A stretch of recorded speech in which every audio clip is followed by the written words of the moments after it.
ನಮಸ್ಕಾರ. ನಮ್ಮ ದೇಹದೊಳಗೆ ಆ ಪ್ರತಿದಿನ ಸುಮಾರು 50 ಗ್ಯಾಲನ್ ಅಂದ್ರೆ ಹೆಚ್ಚು ಕಡಿಮೆ 190 ಲೀಟರ್ ರಕ್ತವನ್ನ ಸದ್ದೇ ಇಲ್ಲದೆ ಶುದ್ಧೀಕರಿಸೋ ಒಂದು ಜೋಡಿ ಅಂಗಗಳಿವೆ ಅಂತ ಗೊತ್ತಾ? ಹ್ಮ್ ಆಶ್ಚರ್ಯ ಅಂದ್ರೆ ಈ ಪುಟ್ಟ ಅಂಗಗಳಿಗೆ ಏನಾದ್ರೂ ಗಂಭೀರ ಹಾನಿಯಾಗೋವರೆಗೂ ಅಯ್ಯೋ ಎಷ್ಟೋ ಜನಕ್ಕೆ ಅವುಗಳ ಮಹತ್ವ ಗೊತ್ತೇ ಇರೋದಿಲ್ಲ. ಹೌದು ಹೌದು, ಇದು ನಿಜಕ್ಕೂ ಗಮನಿಸಬೇಕಾದ ವಿಷಯ. ನಮ್ಮ ಮೂತ್ರಪಿಂಡಗಳು ಅಂದ್ರೆ ಕಿಡ್ನಿಗಳು ಬೇರೆ ಅಂಗಗಳ ಹಾಗೆ ಬೇಗ ನೋವು ಅಥವಾ ಏನಾದರೂ ಸ್ಪಷ್ಟ ಸಂಕೇತ ಕೊಡೋದಿಲ್ಲ ನೋಡಿ. ಓ, ಅದಕ್ಕೇನೆ ಅವುಗಳನ್ನ ನಮ್ಮ ಆರೋಗ್ಯದ ಮೌನ ರಕ್ಷಕರು ಅಂತ ಕರೆಯೋದು. ಆಕ್ಚುಲಿ ತುಂಬಾ ಸರಿ ಅನ್ಸುತ್ತೆ. ಅವು ತೆರೆಮರೆಯಲ್ಲಿ ದೊಡ್ಡ ದೊಡ್ಡ ಕೆಲಸಗಳನ್ನ ನಿರಂತರವಾಗಿ ಮಾಡ್ತಾನೆ ಇರ್ತವೆ. ಹಾಗಾದ್ರೆ ಈ ಮೌನ ರಕ್ಷಕರ ಬಗ್ಗೆ ಇನ್ನಷ್ಟು ಆಳವಾಗಿ ಮಾತಾಡೋಣ ಅಲ್ವಾ? ಇವತ್ತು ನಮ್ಮ ಚರ್ಚೆಯ ವಿಷಯವೇ ಮೂತ್ರಪಿಂಡಗಳು. ಸರಿ, ಇದಕ್ಕಾಗಿ ನಾವು ಮೂತ್ರಪಿಂಡ ಆರೋಗ್ಯದ ಮೌನ ರಕ್ಷಕ ಅನ್ನೋ ಒಂದು ಆರೋಗ್ಯ ಮಾರ್ಗದರ್ಶಿಯಲ್ಲಿರೋ ಕೆಲವು ಮುಖ್ಯವಾದ ವಿಷಯಗಳನ್ನ ಆಧಾರವಾಗಿ ಇಟ್ಕೊಂಡಿದೀವಿ. ನಮ್ಮ ಉದ್ದೇಶ ಏನು ಅಂದ್ರೆ ಈ ಮೂತ್ರಪಿಂಡಗಳು ಹೇಗೆ ಕೆಲಸ ಮಾಡ್ತವೆ, ಅವುಗಳಿಗೆ ಬರೋ ಸಾಮಾನ್ಯ ತೊಂದರೆಗಳು ಏನು, ಮತ್ತೆ ಎಲ್ಲಕ್ಕಿಂತ ಮುಖ್ಯವಾಗಿ ಅವುಗಳನ್ನ ಹೇಗೆ ಆರೋಗ್ಯವಾಗಿ ಇಟ್ಕೋಬಹುದು ಅನ್ನೋದನ್ನ ಅರ್ಥ ಮಾಡ್ಕೊಳ್ಳೋದು. ಇಲ್ಲಿ ನಿಜಕ್ಕೂ ಒಂದು ಕುತೂಹಲಕಾರಿ ವಿಷಯ ಇದೆ ನೋಡಿ. ಅವುಗಳ ಕಾರ್ಯಕ್ಷಮತೆ ಇದೆಯಲ್ಲ, ಅವು ಸೈಜ್ನಲ್ಲಿ ಚಿಕ್ಕದಾದ್ರೂ ದೇಹದ ಬ್ಯಾಲೆನ್ಸ್ ಕಾಪಾಡೋದ್ರಲ್ಲಿ ಅವುಗಳ ಪಾತ್ರ ಅಬ್ಬಬ್ಬಾ ಅಗಾಧವಾದದ್ದು. ಪ್ರತಿದಿನ ಅವು ಮಾಡೋ ಕೆಲಸ ಇದೆಯಲ್ಲ, ಅದು ನಮ್ಮ ಪೂರ್ತಿ ಆರೋಗ್ಯಕ್ಕೆ ಎಷ್ಟು ಇಂಪಾರ್ಟೆಂಟ್ ಅಂತ ನಾವು ಮಾತಾಡ್ತಾ ಹೋದಾಗೆ ಗೊತ್ತಾಗುತ್ತೆ. ಸರಿ, ಹಾಗಾದ್ರೆ ಮೊದಲು ಶುರು ಮಾಡೋಣ. ಈ ಮೂತ್ರಪಿಂಡಗಳು ಎಲ್ಲಿರ್ತವೆ, ಅವುಗಳ ಬೇಸಿಕ್ ಕೆಲಸ ಏನು? ಇವು ನಮ್ಮ ಬೆನ್ನಿನ ಭಾಗದಲ್ಲಿ ಪಕ್ಕೆಲುಬುಗಳ ಕೆಳಗೆ ಇರೋ ಆ ಬೀನ್ಸ್ ಶೇಪ್ನ 2 ಅಂಗಗಳು, ಸರಿತಾನೆ? ಖಚಿತವಾಗಿ. ಅವುಗಳ ಜಾಗ ಆಕಾರ ಎಲ್ಲ ಸಿಂಪಲ್ ಅನ್ಸಿದ್ರು ಅವುಗಳ ಕೆಲಸ ಇದೆಯಲ್ಲ ಅದು ತುಂಬಾ ಕಾಂಪ್ಲೆಕ್ಸ್. ಪ್ರಮುಖ ಕೆಲಸಗಳನ್ನ ಒಂದು 3 ಭಾಗ ಮಾಡಬಹುದು. ಓ, ಹೇಗೆ? ಮೊದಲನೆಯದು ಮತ್ತೆ ತುಂಬಾ ಮುಖ್ಯವಾದದ್ದು ಅಂದ್ರೆ ಶೋಧನೆ, ಅಂದ್ರೆ ಫಿಲ್ಟ್ರೇಷನ್. ನಮ್ಮ ರಕ್ತದಲ್ಲಿ ಚಯಾಪಚಯ ಕ್ರಿಯೆಯಿಂದ ಬರುವ ಯೂರಿಯಾ, ಕ್ರಿಯಾಟಿನಿನ್ ಅಂತಹ ಟಾಕ್ಸಿಕ್ ಪದಾರ್ಥಗಳನ್ನ ಅಂದ್ರೆ ವಿಷಕಾರಿ ತ್ಯಾಜ್ಯಗಳನ್ನ ಇವು ಕಂಟಿನ್ಯೂಸ್ ಆಗಿ ಸೋಸಿ ಬೇರ್ಪಡಿಸ್ತವೆ. ಅಬ್ಬಾ, ಅಂದ್ರೆ ದೇಹದೊಳಗಿನ ಒಂದು ಹೈಟೆಕ್ ಪ್ಯೂರಿಫೈಯರ್ ಇದ್ದ ಹಾಗೆ ದಿನಕ್ಕೆ 190 ಲೀಟರ್ ರಕ್ತ ಫಿಲ್ಟರ್ ಮಾಡೋದು ಅಂದ್ರೆ ಸುಮ್ನೆನಾ? ಹೌದು ಹೌದು, ಅದ್ಭುತ ಕೆಲಸ ಅದು. ಈ ಕೆಲಸ ಮಾಡೋಕೆ ಪ್ರತಿ ಕಿಡ್ನಿಯಲ್ಲಿ ಲಕ್ಷಾಂತರ ಸಣ್ಣ ಫಿಲ್ಟರ್ ಯೂನಿಟ್ಗಳಿರ್ತವೆ. ಅವನ್ನ ನೆಫ್ರಾನ್ಗಳು ಅಂತ ಕರೀತಾರೆ. ನೆಫ್ರಾನ್ಗಳು? ಇವು ರಕ್ತವನ್ನ ಕ್ಲೀನ್ ಮಾಡಿ ಆ ವೇಸ್ಟ್ ಅನ್ನ ಯೂರಿನ್ ರೂಪದಲ್ಲಿ ದೇಹದಿಂದ ಹೊರಗಡೆ ಹಾಕೋಕೆ ಹೆಲ್ಪ್ ಮಾಡ್ತವೆ. ಒಂದು ವೇಳೆ ಈ ವೇಸ್ಟ್ ದೇಹದಲ್ಲೇ ಉಳಿದ್ರೆ ನಮ್ಗೆ ಸುಸ್ತು, ಗೊಂದಲ, ಆಮೇಲೆ ಬೇರೆ ಸೀರಿಯಸ್ ಪ್ರಾಬ್ಲಮ್ ಶುರು ಆಗಬಹುದು. ಸರಿ, ಇದು ಫಿಲ್ಟ್ರೇಷನ್ ಆಯ್ತು. ಇನ್ನು ಬೇರೆ ಮುಖ್ಯ ಕೆಲಸಗಳು? ಖಂಡಿತ ಇವೆ. ಎರಡನೇ ಮುಖ್ಯ ಕೆಲಸ ಅಂದ್ರೆ ಸಮತೋಲನ, ಬ್ಯಾಲೆನ್ಸ್ ಕಾಪಾಡೋದು. ಬ್ಯಾಲೆನ್ಸ್ ಅಂದ್ರೆ ದೇಹದಲ್ಲಿ ನೀರಿನ ಪ್ರಮಾಣವನ್ನು ಕಂಟ್ರೋಲ್ ಮಾಡೋದು, ಮತ್ತೆ ಸೋಡಿಯಂ, ಪೊಟ್ಯಾಷಿಯಂ, ಕ್ಯಾಲ್ಸಿಯಂನಂತಹ ಇಂಪಾರ್ಟೆಂಟ್ ಎಲೆಕ್ಟ್ರೋಲೈಟ್ಸ್ ಇದೆಯಲ್ಲ, ಲವಣಾಂಶಗಳು, ಅವುಗಳ ಲೆವೆಲ್ ಅನ್ನ ಸರಿಯಾಗಿ ಇಡೋದು ಮೂತ್ರಪಿಂಡಗಳದೇ ಜವಾಬ್ದಾರಿ. ಹೌದಾ? ಹೌದು. ಈ ಬ್ಯಾಲೆನ್ಸ್ ನಮ್ಮ ನರಗಳು, ನಮ್ಮ ಮಸಲ್ಸ್ ಎಲ್ಲ ಸರಿಯಾಗಿ ಕೆಲಸ ಮಾಡಕ್ಕೆ ಮತ್ತೆ ಬ್ಲಡ್ ಪ್ರೆಷರ್ ಕಂಟ್ರೋಲ್ನಲ್ಲಿ ಇಡೋಕೆ ತುಂಬಾನೇ ಮುಖ್ಯ. ದೇಹದಲ್ಲಿ ನೀರು ಜಾಸ್ತಿ ಆದ್ರೂ ಕಮ್ಮಿ ಆದ್ರೂ ಅದನ್ನ ಸರಿ ಮಾಡೋ ಸೂಕ್ಷ್ಮ ಕೆಲಸ ಇವು ಮಾಡ್ತವೆ. ಓ, ಹಾಗಾದ್ರೆ ಇದು ದೇಹದ ಇಂಟರ್ನಲ್ ಎನ್ವಿರಾನ್ಮೆಂಟ್ ಅನ್ನ ಸ್ಟೇಬಲ್ ಆಗಿಡೋ ಕೆಲಸ. ಸರಿ, ಇನ್ನು ಮೂರನೇದು ಹಾರ್ಮೋನ್ ಉತ್ಪಾದನೆ, ಹಾರ್ಮೋನ್ ಪ್ರೊಡಕ್ಷನ್. ಹಾರ್ಮೋನುಗಳನ್ನು ಉತ್ಪಾದಿಸ್ತವ? ಹೌದು. ಮೂತ್ರಪಿಂಡಗಳು ಬರೀ ಫಿಲ್ಟರ್ಗಳಲ್ಲ, ಅವು ಕೆಲವು ಇಂಪಾರ್ಟೆಂಟ್ ಹಾರ್ಮೋನುಗಳನ್ನು ಪ್ರೊಡ್ಯೂಸ್ ಮಾಡ್ತವೆ. ಉದಾಹರಣೆಗೆ ಎರಿಥ್ರೋಪಾಯಿಟಿನ್ ಅಂತ ಒಂದು ಹಾರ್ಮೋನ್, ಶಾರ್ಟ್ ಆಗಿ EPO ಅಂತಾರೆ. EPO ಕೇಳಿದ್ದೀನಿ. ಹೌದು, ಇದು ನಮ್ಮ ಬೋನ್ ಮ್ಯಾರೋ ಇದೆಲ್ಲ, ಮೂಳೆ ಮಜ್ಜೆ, ಅಲ್ಲಿ ರೆಡ್ ಬ್ಲಡ್ ಸೆಲ್ಸ್ ಅಂದ್ರೆ ಕೆಂಪು ರಕ್ತ ಕಣಗಳ ಉತ್ಪಾದನೆಯನ್ನ ಸ್ಟಿಮ್ಯುಲೇಟ್ ಮಾಡುತ್ತೆ. ಓಹೋ, ಅಂದ್ರೆ ನಮ್ಮ ಎನರ್ಜಿ, ನಮ್ಮ ಚೈತನ್ಯಕ್ಕೆ ಕಾರಣ ಆಗಿರೋ ಆ ರೆಡ್ ಬ್ಲಡ್ ಸೆಲ್ಸ್ ಉತ್ಪಾದನೆಯಲ್ಲೂ ಕಿಡ್ನಿಗಳ ಪಾತ್ರ ಇದೆ ಅಂತಾಯ್ತು. ಅದಕ್ಕೇನಾ ಕಿಡ್ನಿ ಪ್ರಾಬ್ಲಮ್ ಇದ್ದವರಲ್ಲಿ ಸುಸ್ತು, ಅನೀಮಿಯಾ ಎಲ್ಲ ಜಾಸ್ತಿ ಕಾಣಿಸ್ಕೊಳ್ಳೋದು? ಎಕ್ಸಾಕ್ಟ್ಲಿ, ನೀವು ಹೇಳಿದ್ ಕರೆಕ್ಟ್. EPO ಉತ್ಪಾದನೆ ಕಮ್ಮಿಯಾದ್ರೆ ರೆಡ್ ಬ್ಲಡ್ ಸೆಲ್ ಸಂಖ್ಯೆ ಕಮ್ಮಿಯಾಗಿ ಅನೀಮಿಯಾ ಬರುತ್ತೆ. ಅದರಿಂದ ಸುಸ್ತು, ವೀಕ್ನೆಸ್ ಎಲ್ಲ ಕಾಣಿಸ್ಕೊಳ್ಳುತ್ತೆ. ಇದರ ಜೊತೆಗೆ ಕಿಡ್ನಿಗಳು ಬ್ಲಡ್ ಪ್ರೆಷರ್ ಕಂಟ್ರೋಲ್ ಮಾಡೋ ರೆನಿನ್ ಅನ್ನೋ ಹಾರ್ಮೋನ್ ಮತ್ತೆ ಮೂಳೆಗಳ ಆರೋಗ್ಯಕ್ಕೆ ಬೇಕಾದ ವಿಟಮಿನ್ ಡಿಯ ಆಕ್ಟಿವ್ ಫಾರ್ಮ್ ಅನ್ನ ಉತ್ಪಾದಿಸೋಕ್ಕೂ ಹೆಲ್ಪ್ ಮಾಡ್ತವೆ. ನೋಡಿ, ಇಷ್ಟೆಲ್ಲ ಕೆಲಸಗಳನ್ನ ಅವು ಸೈಲೆಂಟ್ ಆಗಿ ಕಂಟಿನ್ಯೂಸ್ ಆಗಿ ಮಾಡ್ತಾನೆ ಇರ್ತವೆ. ವಾವ್! ಇಷ್ಟೊಂದು ಅದ್ಭುತವಾಗಿ ಮಲ್ಟಿಟಾಸ್ಕಿಂಗ್ ಮಾಡೋ ಈ ಅಂಗಗಳಿಗೆ ತೊಂದರೆ ಆದ್ರೆ ಆಗೇನಾಗುತ್ತೆ? ಕಾಮನ್ ಆಗಿ ಬರೋ ಸಮಸ್ಯೆಗಳ ಬಗ್ಗೆ ಮಾತಾಡೋಣ್ವಾ? ಖಂಡಿತ ಈ ಕಾಂಪ್ಲೆಕ್ಸ್ ಸಿಸ್ಟಮಲ್ ಪ್ರಾಬ್ಲಮ್ಸ್ ಬರ್ಬೋದು. ಸಾಮಾನ್ಯವಾಗಿ ಕೇಳೋ ಒಂದು ಸಮಸ್ಯೆ ಅಂದ್ರೆ ಮೂತ್ರಪಿಂಡದ ಕಲ್ಲುಗಳು, ಕಿಡ್ನಿ ಸ್ಟೋನ್ಸ್. ಓ, ಕಿಡ್ನಿ ಸ್ಟೋನ್ಸ್. ಹೌದು, ದೇಹದಲ್ಲಿ ನೀರಿನಂಶ ಕಮ್ಮಿಯಾದಾಗ ಅಂದ್ರೆ ಡಿಹೈಡ್ರೇಷನ್ ಆದಾಗ ಯೂರಿನಲ್ಲಿರೋ ಕ್ಯಾಲ್ಶಿಯಂ, ಆಕ್ಸಲೇಟ್ ಅಥವಾ ಯೂರಿಕ್ ಆಸಿಡ್ನಂತಹ ಮಿನರಲ್ಸ್ ಮತ್ತೆ ಸಾಲ್ಟ್ಸ್ ಗಟ್ಟಿಯಾಗಿ ಸಣ್ಣ ಹಾರ್ಡ್ ಕಲ್ಲುಗಳ ತರ ಫಾರ್ಮ್ ಆಗ್ತವೆ. ಅಯ್ಯೋ, ಈ ಕಲ್ಲುಗಳಿಂದ ತುಂಬಾ ನೋವು ಬರುತ್ತಂತೆ ಅಲ್ವಾ? ಹೌದು, ನಿಜ. ಈ ಕಲ್ಲುಗಳು ಮೂತ್ರನಾಳದಲ್ಲಿ ಮೂವ್ ಆಗುವಾಗ ಅಥವಾ ಎಲ್ಲಾದ್ರೂ ಬ್ಲಾಕ್ ಮಾಡಿದಾಗ ಸಡನ್ ಆಗಿ ಸಿಕ್ಕಾಪಟ್ಟೆ ನೋವು ಬರುತ್ತೆ. ಸಾಮಾನ್ಯವಾಗಿ ಬೆನ್ನಿನ ಕೆಳಭಾಗ ಅಥವಾ ಹೊಟ್ಟೆಯ ಸೈಡ್ನಲ್ಲಿ. ಇದನ್ನ ತಡೆಯೋಕೆ ಬೆಸ್ಟ್ ಅಂದ್ರೆ ಚೆನ್ನಾಗಿ ನೀರು ಕುಡಿಯೋದು. ಸರಿ, ಇದು ಶಾರ್ಟ್ ಟರ್ಮ್ ತೀವ್ರ ನೋವಿನ ಸಮಸ್ಯೆ ಆಯ್ತು. ಆದ್ರೆ ಲಾಂಗ್ ಟರ್ಮ್ ಎಫೆಕ್ಟ್ ಇರೋ ಸಮಸ್ಯೆಗಳೂ ಇವೆ ಅಲ್ವಾ? ಉದಾಹರಣೆಗೆ ಕ್ರಾನಿಕ್ ಕಿಡ್ನಿ ಡಿಸೀಸ್, CKD ಅಂತಾರಲ್ಲ. ಹೌದು, ದೀರ್ಘಕಾಲದ ಮೂತ್ರಪಿಂಡ ಕಾಯಿಲೆ ಅಂದ್ರೆ ಕ್ರಾನಿಕ್ ಕಿಡ್ನಿ ಡಿಸೀಸ್, CKD, ಇದು ಹೆಚ್ಚು ಗಂಭೀರವಾದದ್ದು. ಇದು ನಿಧಾನವಾಗಿ ಹೆಚ್ಚಾಗೋ ಸ್ಥಿತಿ. ಇದರಲ್ಲಿ ಕಿಡ್ನಿಗಳ ಕೆಲಸ ಮಾಡುವ ಸಾಮರ್ಥ್ಯ ತಿಂಗಳುಗಳು ಅಥವಾ ವರ್ಷಗಳ ಕಾಲದಲ್ಲಿ ಸ್ಲೋ ಆಗಿ ಕಮ್ಮಿ ಆಗ್ತಾ ಹೋಗುತ್ತೆ. ಇದರ ಎರಡೂ ಮೇನ್ ಕಾರಣಗಳು ಅಂದ್ರೆ ಒಂದು ಮಧುಮೇಹ, ಡಯಾಬಿಟೀಸ್, ಇನ್ನೊಂದು ಅಧಿಕ ರಕ್ತದೊತ್ತಡ, ಹೈಪರ್ಟೆನ್ಷನ್. ಈ ಡಯಾಬಿಟೀಸ್ ಮತ್ತೆ ಹೈ BP ಇವೆರಡು ಕಿಡ್ನಿಗಳಿಗೆ ಹೇಗೆ ಹಾನಿ ಮಾಡ್ತವೆ? ಒಳ್ಳೆ ಪ್ರಶ್ನೆ ಕೇಳಿದ್ರಿ. ಡಯಾಬಿಟೀಸ್ನೇ ಏನಾಗುತ್ತೆ ಅಂದ್ರೆ ರಕ್ತದಲ್ಲಿ ಶುಗರ್ ಲೆವೆಲ್ ಜಾಸ್ತಿ ಇರುತ್ತಲ್ಲ, ಹೌದು.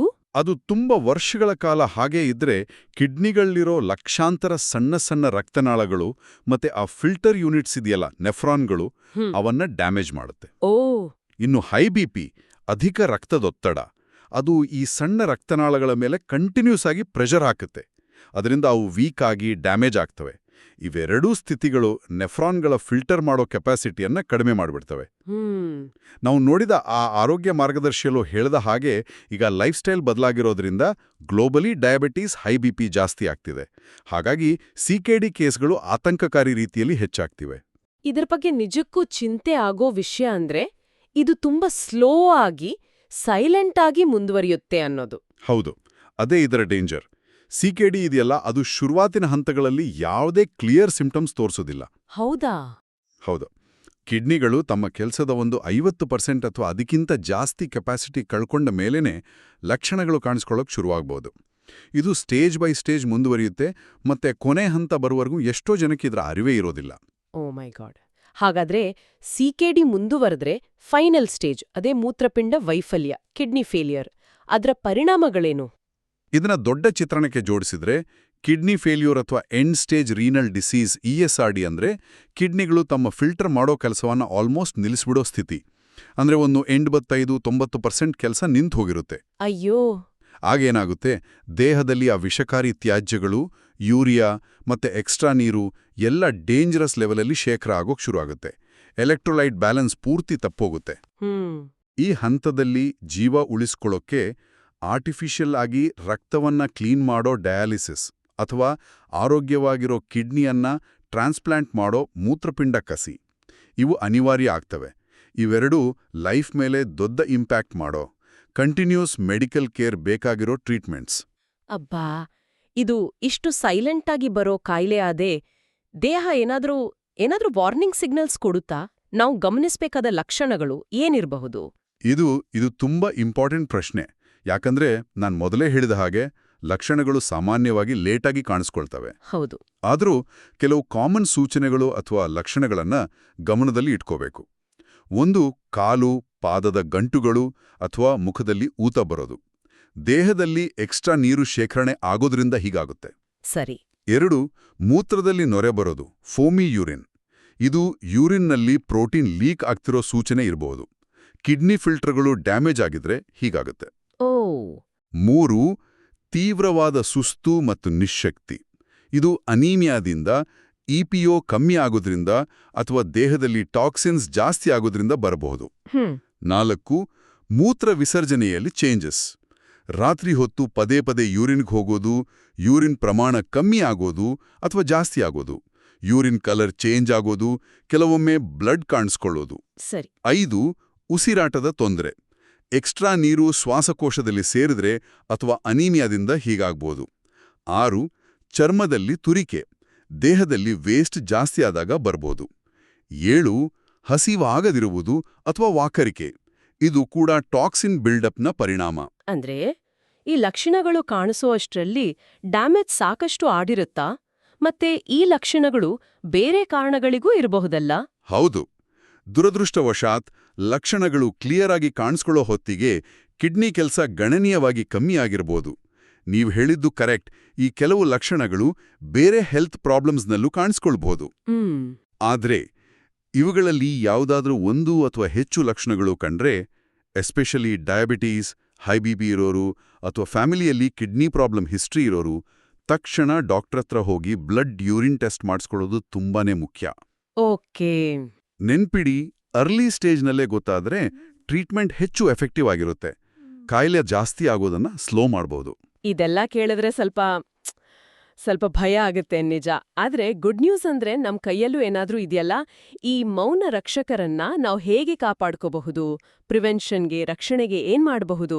ಖಂಡಿತವಾಗಿಯೂ ಪ್ರಿವೆನ್ಷನ್ ಸಾಧ್ಯ ಇದೆ, ಮತ್ತೆ ಅದು ತುಂಬಾ ಮುಖ್ಯ ಕೂಡ. ನಾವು ಕೆಲವು ಪ್ರಿಕಾಷನ್ಸ್ ತಗೊಂಡ್ರೆ ಕಿಡ್ನಿ ಪ್ರಾಬ್ಲಮ್ಸ್ ಬರೋ ರಿಸ್ಕನ್ನ ಗಣನೀಯವಾಗಿ ಕಡಿಮೆ ಮಾಡಬಹುದು. ಕೆಲವು ಸಿಂಪಲ್ ಆದ್ರೆ ಎಫೆಕ್ಟಿವ್ ದಾರಿಗಳು ಇಲ್ಲಿವೆ. 1 ಸಾಕಷ್ಟು ನೀರ್ ಕುಡಿಯಿರಿ. ಇದು ಬಹುಶಃ ಎಲ್ಲಕ್ಕಿಂತ ಸಿಂಪಲ್ ಮತ್ತೆ ಇಂಪಾರ್ಟೆಂಟ್ ಅಡ್ವೈಸ್. ಹೌದು. ಚೆನ್ನಾಗಿ ನೀರು ಕುಡಿದ್ರೆ ದೇಹದಿಂದ ಟಾಕ್ಸಿನ್ಸ್, ಎಕ್ಸ್ಟ್ರಾ ಸಾಲ್ಟ್ಸ್ ಎಲ್ಲ ಹೊರಗೋಗಕ್ಕೆ ಹೆಲ್ಪ್ ಆಗುತ್ತೆ. ಕಿಡ್ನಿ ಸ್ಟೋನ್ಸ್ ಬರೋ ರಿಸ್ಕ್ ಕೂಡ ಕಮ್ಮಿ ಆಗುತ್ತೆ. ಎಷ್ಟು ನೀರು ಕುಡಿಬೇಕೋ? ಅದು ವ್ಯಕ್ತಿಯ ಆರೋಗ್ಯ, ಆಕ್ಟಿವಿಟಿ, ವೆದರ್ ಮೇಲೆ ಡಿಪೆಂಡ್ ಆಗುತ್ತೆ. ಆದರೆ ಜನರಲ್ ಆಗಿ ದಿನಕ್ಕೆ ಒಂದು 8-10 ಗ್ಲಾಸ್ ಅಂದ್ರೆ ಸುಮಾರು 2-3 ಲೀಟರ್ ನೀರು ಕುಡಿಯೋದು ಒಳ್ಳೆಯದು. ಸರಿ. 2 ಆರೋಗ್ಯಕರ ಆಹಾರ ಪದ್ಧತಿ. ಊಟದಲ್ಲಿ ಉಪ್ಪು ಅಂದ್ರೆ ಸೋಡಿಯಂ ಕಡಿಮೆ ಮಾಡೋದು ತುಂಬಾ ಮುಖ್ಯ. ಜಾಸ್ತಿ ಉಪ್ಪು ಬಿಪಿ ಹೆಚ್ಚಿಸುತ್ತೆ, ಅದು ಕಿಡ್ನಿಗೆ ಡೈರೆಕ್ಟ್ ಆಗಿ ಹಾನಿ. ಓ ಹೌದು. Processed foods, ready to eat foods, fast foods, ಇವುಗಳಲ್ಲಿ ಉಪ್ಪು ಜಾಸ್ತಿ ಇರುತ್ತೆ, ಅದನ್ನ ಕಡಿಮೆ ಮಾಡಿ. ಫ್ರೆಶ್ ಹಣ್ಣು, ತರಕಾರಿ, ಧಾನ್ಯಗಳು, ಲೋ ಫ್ಯಾಟ್ ಪ್ರೋಟೀನ್ ಇರೋ ಬ್ಯಾಲೆನ್ಸ್ಡ್ ಡಯಟ್ ತಗೊಳ್ಳಿ. ಸರಿ. 3ನೇ ಪಾಯಿಂಟ್. 3 ಮೂಲ ಕಾರಣಗಳನ್ನ ಕಂಟ್ರೋಲ್ ಮಾಡಿ. ಸಿಕೆಡಿಗೆ ಮೇನ್ ಕಾರಣಗಳಾದ ಡಯಾಬಿಟೀಸ್ ಮತ್ತೆ ಹೈ ಬಿಪಿಯನ್ನ ಕಂಟ್ರೋಲ್ನಲ್ಲಿಡೋದು ತುಂಬಾನೇ ಇಂಪಾರ್ಟೆಂಟ್. ಹೌದು, ಇದನ್ನ ಹೇಳಿದ್ರಿ. ಡಾಕ್ಟರ್ ಹೇಳ್ದ ಹಾಗೆ ರೆಗ್ಯುಲರ್ ಆಗಿ ಶುಗರ್ ಲೆವೆಲ್, ಬಿಪಿ ಚೆಕ್ ಮಾಡ್ತಾ ಇರಿ. ಕೊಟ್ಟಿರೋ ಮೆಡಿಸಿನ್ಸ್ ತಪ್ಪದೇ ತಗೊಳ್ಳಿ. ಲೈಫ್ ಸ್ಟೈಲ್ ಚೇಂಜಸ್ ಅಂದ್ರೆ ಎಕ್ಸಸೈಸ್, ವೇಟ್ ಕಂಟ್ರೋಲ್ ಇವೆಲ್ಲ ಮಾಡ್ಕೊಳ್ಳಿ. ಇದು ಕಿಡ್ನಿ ಪ್ರೊಟೆಕ್ಷನ್ಗೆ ನೀವು ಮಾಡಬಹುದಾದ ಮೋಸ್ಟ್ ಎಫೆಕ್ಟಿವ್ ಕೆಲಸ. ಖಂಡಿತ. 4 ನೋವು ನಿವಾರಕಗಳ ಬಗ್ಗೆ ಎಚ್ಚರ. ಪೇನ್ ಕಿಲ್ಲರ್ಸ್ ಇದೆಯಲ್ಲ, ಓ ಹೌದು. ಕೆಲವು common pain killers, especially NSAIDs ಅಂತಾರಲ್ಲ, ನಾನ್ ಸ್ಟಿರಾಯ್ಡಲ್ ಆಂಟಿ ಇನ್ಫ್ಲಮೇಟರಿ ಡ್ರಗ್ಸ್. ಉದಾಹರಣೆಗೆ ಐಬುಪ್ರೋಫೆನ್, ನಾಪ್ರೋಕ್ಸೆನ್, ಇವನ್ನ ತುಂಬಾ ದಿನ ಅಥವಾ ಜಾಸ್ತಿ ಬಳಸಿದ್ರೆ ಕಿಡ್ನಿಗೆ ಡ್ಯಾಮೇಜ್ ಆಗ್ಬೋದು. ಹೌದಾ? ಹೇಗೆ? ಅವು ಕಿಡ್ನಿಗೆ ಹೋಗೋ ಬ್ಲಡ್ ಫ್ಲೋನ ಕಡಿಮೆ ಮಾಡ್ಬೋದು. ಹಾಗಾಗಿ ಡಾಕ್ಟರ್ ಸಲಹೆ ಇಲ್ಲದೆ ಎಸ್ಪೆಷಲಿ ತುಂಬಾ ದಿನ ಪೇನ್ ಕಿಲ್ಲರ್ಸ್ ಬಳಸಬೇಡಿ. ಸರಿ, ಇದು ಮುಖ್ಯವಾದ ಎಚ್ಚರಿಕೆ. 5 ಧೂಮಪಾನ ಮತ್ತು ಮದ್ಯಪಾನ ಬಿಡಿ. ಸ್ಮೋಕಿಂಗ್ ಕಿಡ್ನಿಗೆ ಬ್ಲಡ್ ಫ್ಲೋ ಕಡಿಮೆ ಮಾಡುತ್ತೆ, ಕಿಡ್ನಿ ಕ್ಯಾನ್ಸರ್ ರಿಸ್ಕ್ ಜಾಸ್ತಿ ಮಾಡುತ್ತೆ. ಜಾಸ್ತಿ ಕುಡಿಯೋದು ಬಿಪಿ ಜಾಸ್ತಿ ಮಾಡಿ ಕಿಡ್ನಿಗೆ ಹಾನಿ ಮಾಡಬಹುದು. ಕೊನೆಯದಾಗಿ 6 ನಿಯಮಿತ ವ್ಯಾಯಾಮ ಮತ್ತು ಆರೋಗ್ಯಕರ ತೂಕ. Regular physical activity BP, diabetes control ಮಾಡೋಕ್ಕೆ ಹೆಲ್ಪ್ ಮಾಡುತ್ತೆ. ಹೆಲ್ದಿ ವೇಟ್ ಮೇಂಟೈನ್ ಮಾಡೋದಕ್ಕೂ ಒಳ್ಳೆಯದು. ಇವೆಲ್ಲ ಕಿಡ್ನಿ ಹೆಲ್ತ್ಗೆ ಪೂರಕ. ಇವೆಲ್ಲವೂ ನಾವು ನಮ್ಮ ಡೈಲಿ ಲೈಫ್ನಲ್ಲಿ ಅಳವಡಿಸ್ಕೊಳ್ಬಹುದಾದ, ಮ್ಯಾನೇಜ್ ಮಾಡಬಹುದಾದ ಲೈಫ್ ಸ್ಟೈಲ್ ಚಾಯ್ಸಸ್ ಅಲ್ವಾ? ಸಣ್ಣ ಸಣ್ಣ ಬದಲಾವಣೆಗಳು ಕೂಡ ಲಾಂಗ್ ಟರ್ಮ್ನಲ್ಲಿ ದೊಡ್ಡ ಡಿಫರೆನ್ಸ್ ಮಾಡ್ಬೋದು ಅನ್ಸುತ್ತೆ. ಖಚಿತವಾಗಿಯೂ. ಕಿಡ್ನಿ ಹೆಲ್ತ್ ಅನ್ನೋದು ನಮ್ಮ ಒಟ್ಟಾರೆ ಆರೋಗ್ಯದ ಒಂದು ಇಂಟೆಗ್ರಲ್ ಪಾರ್ಟ್. ಈ ಸಿಂಪಲ್ ಆದ್ರೂ ಇಂಪಾರ್ಟೆಂಟ್ ಸ್ಟೆಪ್ಸ್ ಫಾಲೋ ಮಾಡೋದ್ರಿಂದ ನಮ್ಮ ಮೌನ ರಕ್ಷಕರೆಲ್ಲ ನಾವು ತುಂಬಾ ವರ್ಷ ಆರೋಗ್ಯವಾಗಿಟ್ಕೋಬೋದು. ಸೀರಿಯಸ್ ಪ್ರಾಬ್ಲಮ್ಸ್ ಬರದ ಹಾಗೆ ತಡಿಬೋದು. ಇದು ಬರೀ ಕಿಡ್ನಿಗಷ್ಟೇ ಅಲ್ಲ, ನಮ್ಮ ಹಾರ್ಟ್, ನಮ್ಮ ಇಡೀ ದೇಹದ ಆರೋಗ್ಯಕ್ಕೂ ಒಳ್ಳೆಯದು. ಹಾಗಾದ್ರೆ ಒಟ್ಟಾರೆಯಾಗಿ ಏನ್ ಹೇಳ್ಬೋದು? ಇವತ್ತಿನ ಈ ಚರ್ಚೆಯಿಂದ ನಾವು ತಿಳ್ಕೊಂಡ ಮುಖ್ಯ ವಿಷಯಗಳನ್ನ ಒಂದ್ಸಲ ರೀಕ್ಯಾಪ್ ಮಾಡೋದಾದ್ರೆ, ಮೂತ್ರಪಿಂಡಗಳು ಬರೀ ವೇಸ್ಟ್ ಫಿಲ್ಟರ್ ಮಾಡೋ ಅಂಗಗಳಲ್ಲ.